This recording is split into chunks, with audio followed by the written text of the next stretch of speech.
So I've had the Nikon ZR since it first released. I think it's around 9 months now. And I feel like there's so many different quirks with this camera that you gotta really get used to, especially if you're coming from other camera brands.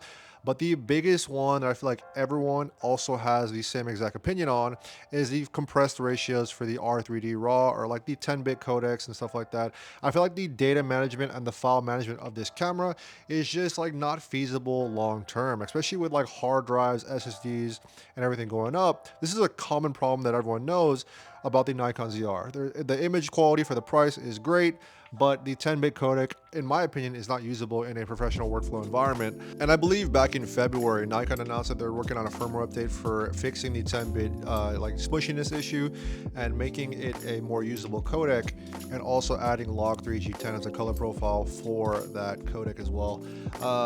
It's currently August. We still haven't gotten any current like updates on that. So yeah, man, we're kind of just all waiting, and it's kind of just very frustrating because the more jobs that I use this camera on, the less that I want to use it just because of file management.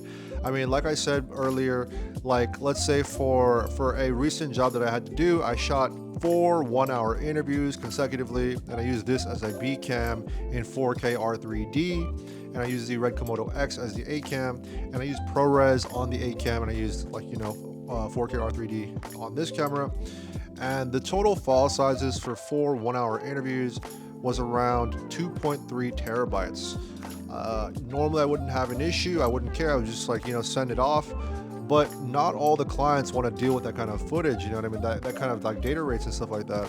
And especially now that the FX3, the Sony like S-Log 10-bit color profiles have such a staple in the market that everyone knows the FX3 and everyone knows the FX6, that they kind of are expecting that smaller file sizes, at least in some situations, just because those cameras are so popular right now in like LA, especially for like smaller web series jobs that I have and stuff like that.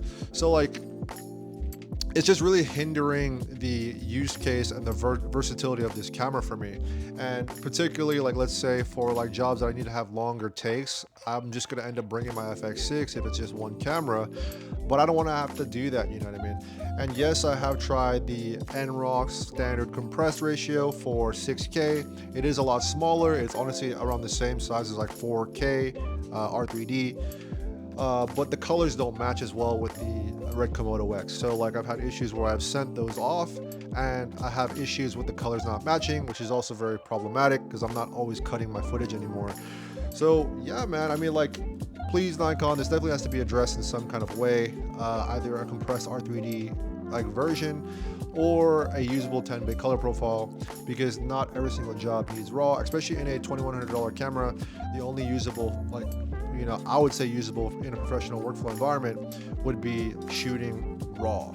And the image quality out of this camera is so good, man, for the price. So I don't want to sell this camera and go back to Sony fully just because this, for the price, dude, for $2,100, it's honestly insane, like the image quality that I'm getting out of this camera. But the FX5 was announced, but it is $5,000, and I don't want to spend that, to own another camera like that. I'd rather wait for like an FX6 Mark II or something like that. But that's a whole nother conversation. Hey Missy, I think you're blocking my camera. I think you're a little too close. But yeah, so I definitely think that if Nikon can address these issues, I think that it would be a very versatile tool, especially for $2,100, man. I think it actually might increase the popularity of this camera, because I feel like a lot of people are knowing that there's a big issue with file management and data management and how there's no compressed or 10-bit codecs that are usable. So I think that it might increase the popularity.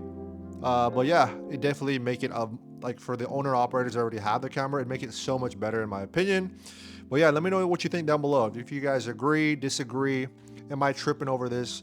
I don't think that I am, because a lot of people I feel like are very unanimous on this specific opinion. But let me know what you guys think, and I'll catch you guys later.